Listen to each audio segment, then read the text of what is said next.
The gold USD tested the 2000 level for the second time in November but struggled to remain stable above this level.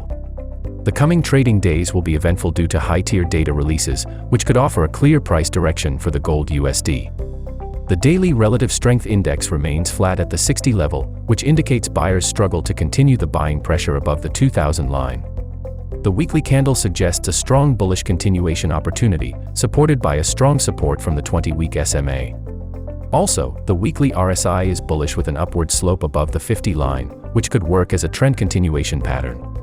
On the bullish side, the next resistance level is at the 2010 level, which could work as a strong barrier before reaching the 2040 resistance level. On the bearish side, a sharp bearish pressure with a daily close below the 1980 level could extend the selling pressure toward the 1950 level.